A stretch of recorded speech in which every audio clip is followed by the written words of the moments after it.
What's going on, folks? Welcome back to the channel. Really do appreciate you being here. My name's Chris. If you are new here, I'm building a business that suits my lifestyle. Now today I am addressing the topic that I've actually been seeing popping up in Facebook groups, in comments, and just all over the interwebs around how do I survive with Australia Post new postage prices. There's been a big increase over the last month. Basically, it was a month ago that Australia Post decided to increase their prices across the board. And look, I'll chuck it up on screen roughly by about between 9 and 10% across the board, which is quite crazy. It's a bit scary. And when you think about it, if you don't have a plan for this, that's a 9 to 10% hit straight to your bottom line. So that's the conversation that we're going to be chatting about today, and hopefully giving you a better insight of how you can manage this too.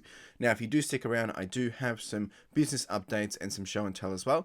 Let's get into it. So if you did not know, or maybe you're new to reselling, at the start of July, actually it was the 3rd of July, Australia Post increased their prices. I'll chuck it up again, you can have a look. And it's been quite an interesting month of seeing how this has played out, from people's reactions, people complaining as customers, and people just trying to understand, how do I go about actually surviving reselling if the prices keep increasing? The question that I want to really jump into today is it really that bad?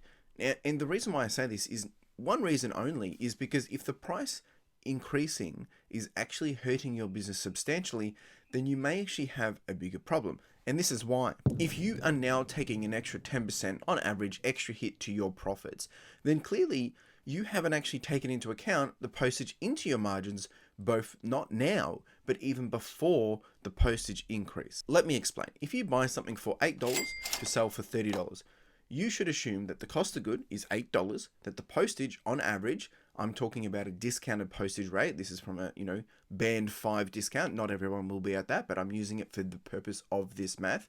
That postage is $10 and fees is going to be 15%. Now you're going to sell this item for $30, which gives you a profit of around $7.50. You can see the breakdown on screen of how we got here.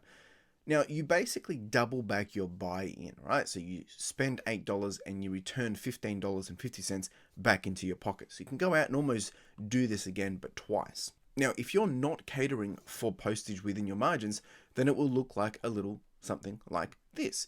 It would be the cost of good, $8, postage being $10, again, being that average discounted price, fees 15%, and your ASP would be $22. That's 70 cents profit. See the difference? So there's two ways you can sell this. If an item is worth $30, you're either selling it $20 plus $10 postage, or you're selling it for $30 with free postage, which is the $10 in play already. So you're basically taking into account free postage.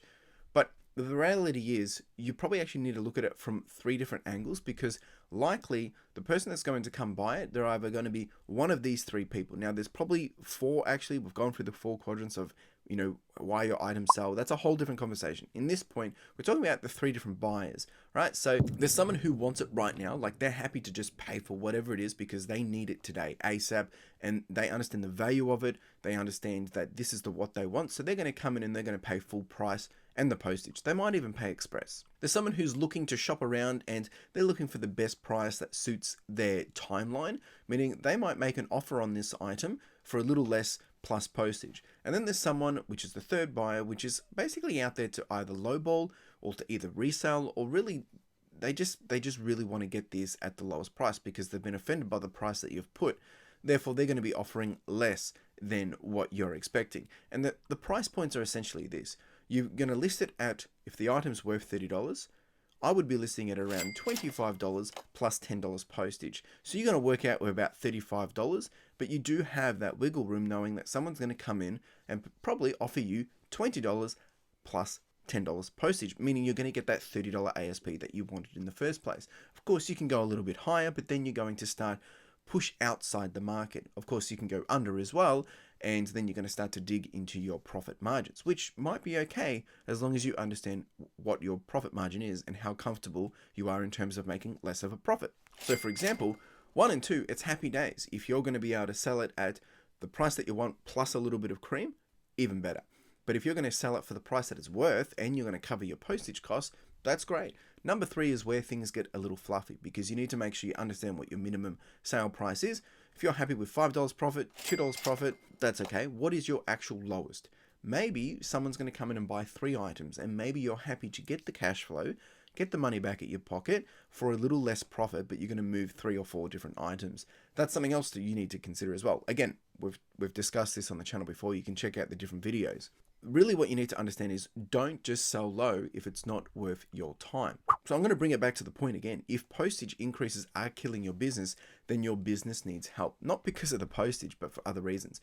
You need to think about, how am I going to go about continue to buy items, like having a buying strategy that's going to keep my costs low, right? My cost of goods low. If you're going out there and buying items and expecting that you're going to turn $15 into $30 and walk away with a profit, the reality is it's not going to happen. You've got fees, you've got cost of goods, you've got postage, and then anything else that might pop up in between, just overheads and things like that. So you need to have the margin in place, which brings me to point number 2, which is better cost management. How you're operating your business as a whole. Now, I'm not here to tell you how to run your business. I'm not here to say that you're doing your business wrong, but I'm giving you some pointers to think about, because if you're doing this anywhere beyond, 30 sales a week, I think you probably need to start to really consider, is this going to play out at a scale point? Now, if you're just flipping a few items here and there, yes, it might not be as important to have big profits, because maybe you don't need the profits for a livelihood, for a lifestyle, as a full-timer.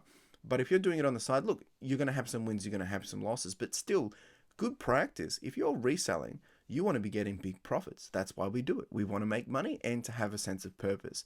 So really do consider, what are your profit margins? Not just gross, but also net. And then the other thing is, maybe the reason why you're not making the profit you expect is because the items you're selling are not as valuable as you think, right? Now, if you see something and you think, I can get 40, 50 bucks for that, you go comp it and realize, the market's dropped. It's now only going for 20, 25, but you've paid $13, $14 for it. You're going to get a nice surprise very, very quickly. And I think this is why it's important that we stay on top of our market categories, where we're selling, what we're selling, how we're selling it, and who is buying it. Sometimes that might mean we might have to sell off eBay because, the margins aren't there. But at the same time, you're getting the most eyeballs on eBay, and the ability to sell is that little bit easier. Now, you do also have the option to ship elsewhere, meaning you can use a different service, but Australia Post is number 1 here in Australia. So it may just actually be worth your time to suck it up, learn how to adapt, how to adjust, and put it in your whole business model. Just to give you some clarity, now, when I started reselling, which was about 2.5 years ago, almost 3 years ago, the average postage cost for a small satchel or a small box was $7.80 for me. I was not on band 5. Now, the average cost is around $10, but the standard cost is $10.60. That standard cost of $10 is across the board, small, medium, large, whenever I send, because I have band 5 discounts. But even so, without band 5 discount, the standard is $10.60. Back then, it was around the $7.60, $7.80 mark. So that price increase over the last 3 years has been crazy. But I'm still reselling. I'm still here, and I'm still making a profit, and I'm still making it work. So you need to learn to adjust. You need to learn to pivot, and you need to learn to do business. There will be challenges. There will be price increases, but there will be opportunities too on how you can manage this and make this work for you. If you've got any questions about this, or if you're struggling with this, let me know down in the comments below. I would love to continue the conversation around this whole postage conversation and how you're dealing with it, what you're doing about it, what are your concerns about it, has it actually been a big problem for you, or maybe you didn't realize, right? I would love to hear it. Now, we're going to dive into what's been happening for the week, and then we're going to touch on some show and tell. So this week has been absolutely brutal, mentality-wise. Like, my mindset, my headspace, my mental health has been a roller coaster. And the reason why is, you have a look at this photo right here, or this screenshot right here. I started off with very little sales, and then we had a big shoot up, and then we had a big drop, and then we had a big shoot up, and then we had a big drop. The roller coaster ride. And naturally, I'm seeing quite less in terms of volume of sales. I was able to get my ASP up higher this week, which is very encouraging. And as you can see here, here's the items that have been selling. So a lot of clothes, not as much in the clothes category. Usually that's over the $1,000 revenue mark, not this week. However, with the jeans and clothes combined, we have done around $1,200 worth of revenue. The other area that has been very profitable has been electronic space. A lot of this has come through a consignment deal, and then the rest of it has been a bit scattered. There's a few books, DVDs, video games, collectibles, Lego, and toys. I even made a loss. and that's because I've just been liquidating stuff. Now, in terms of what has been selling, so the top 4 items, not necessarily top 4 items, but top 4 items I want to share with you are these 4 titles. We've got the Terry Pratchett books that I picked up in my Savers video just the other day. I did have a few people reach out for this. Not everyone got in contact with me, but I was able to actually sell these on eBay. These cost me $9.54 as an average cost of good as a listing price. And I've been able to sell it for $150, and after fees and postage, walked away with about $100 in profit, which is a big, big win. The next one was this Philips vintage clock radio. I've had this one for probably about a year. It cost me around $5.42. I've been able to sell this for $49, took an offer, walking away with around $26, and actually it was $27 basically. Top item number 3 for this week was this Weta Workshop hardcover book. Now this one I picked up for $2.50, was able to sell it for $44 and walked away with $25.70 almost back into my pocket after fees and postage, of course. And then the final item that I'll share for this week is this Shimano Vented Shirt men's fishing shirt. This one was a 3XL, quite a big shirt. It was in really good condition, cost me around $5.40. Sold it for $45.70, walking away with $24.20 profit. So happy with these items. Good variety. Of course, I would have loved a lot more volume this week. As you can see here, we've done a total of 71 sales, which is down. Usually I'm sitting around that 98 to 105, depending if you're looking in this FY or if you're looking in this calendar year. But essentially, look, it's not too bad. Cost of goods worked out to be $440. We did manage to get back up to $2,704.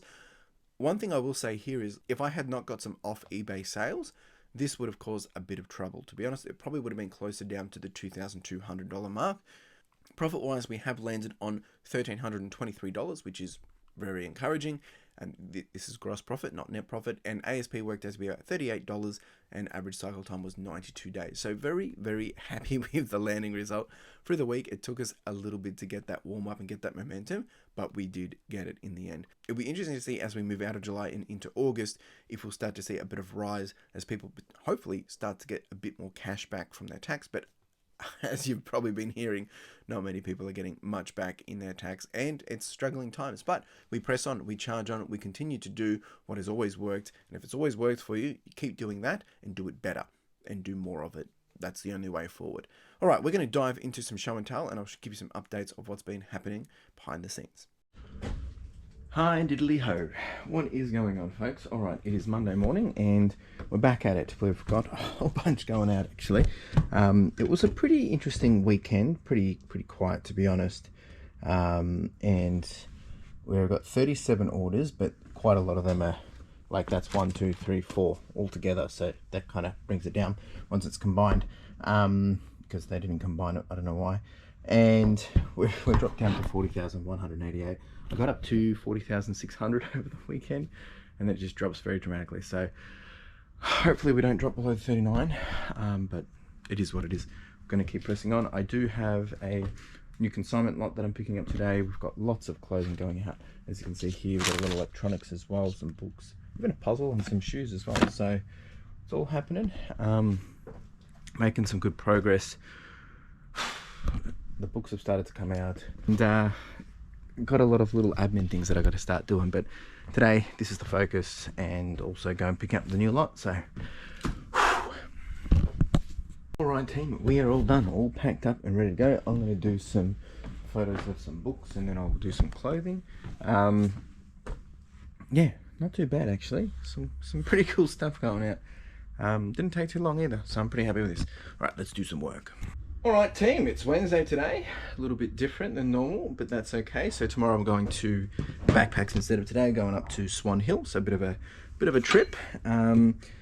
So today we're only sending out 12 items, which isn't actually much, and we're back on 40,000. We actually dropped down to 39.8 the other day. It's been very slow for the last couple of days, actually almost for last week, but we've got some things going out. So Lego, big bundle there. I think that Lego lot went for about $89. We've got a Mac, listed it this morning, sold this morning, 119 or 112. I think it was 112.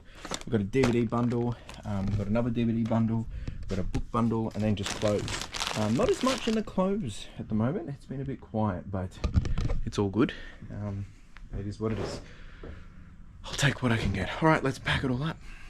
All right, team, it is Friday and we're here at the shop just doing some picking, packing and posting and doing some other work. So we've got only 14 going out today and we're back down to 39,750. So this week at the moment is actually tracking to be the worst week in 44 weeks, which is just weird. Anyway, we'll see how we go. Still got a few days to go. Got lots of jeans going out actually, and one North Face, which is interesting. We've also got some different shirts in here. We've got a couple of media. These two guys have gone for 85 each. Yeah, let's pack it up. All right, team, back again. Right now I'm just packing up all the cards from all the winnings from our recent fundraiser. We had quite a lot of people. I think there's a total of 20 packages going out. Some of them were combined, but a big thank you to everyone that did get involved. We raised, I think it was around $560, $580 just on Wednesday night. So pretty good. We're halfway through the backpacks campaign and we've also hit $5,000. So we're doing really well. Big shout out to everyone. Quite a few goodies going out here, some really cool hits. All right, appreciate you all. Let's get it packed up. All right, before I go, we'll just give you a quick little update. So we're making some good progress here. My work has just gone to the loo. So I'm just giving a quick little update. So this is all happening, but what I think I'm going to be putting here is some shelving units, that this will become the staging area. So that way I'm actually able to actually gain more space of, when I say gain more space, so all this, think of it, I can have stuff down below here and a bit higher to enable me to have it more condensed, and it gives me a bit more space. And then I should be able to work out what shelving, how much, that is per, like, is that a week's amount or a couple of days amount for listings or whatever, or photos. And then up the top, I can put extra boxes and stuff. Same thing here. I'll be putting shelving here to get some of that off into there. I want to hang that from up here. So I'm using more space up there, and anything that goes on a top shelf can be like extra padded mailers and things like that. And then this becomes more of the sorting and storing, and not sorting and storing, sorry, just sorting and processing area. And then basically at the end of each day, all this, once it's done, the next lot gets here set up for the next day. And it's kind of that cycle. And then this goes back around to here, which I'm about to leave and go do some other stuff, but I'm getting quite shocked because I need to do another consolidation, but I've now moved up to here. Once I've done a consolidation, I should be back to about here. And yeah, so it's been a very slow week, so I haven't been moving much, down by about 30-40% at the moment, which is a little scary, but it is what it is. Right, packed up all the post. We're gonna get out of here. Cheers. Well, there you go. Again, let's bring it back to the conversation. Let me know how you're handling the postage price increases. Yeah, they're brutal, but it's part of business. We have to learn how to bring them in and soak in the cost. I'm not saying just go absorb everything, but work out a model that works for you. For me, I'm still selling everything just below postage price value in terms of standard is $10.60. I'm offering $10 postage. That's because I do get the postage ban. But some people, you need to be putting in the full price, or maybe you have a different model and you can make that work for you. But make sure you understand your profit margins. Otherwise, it's going to eat into it very, very quickly. Appreciate you being here. Got any questions? Chuck them down below. Otherwise, you have a wonderful day. Cheers.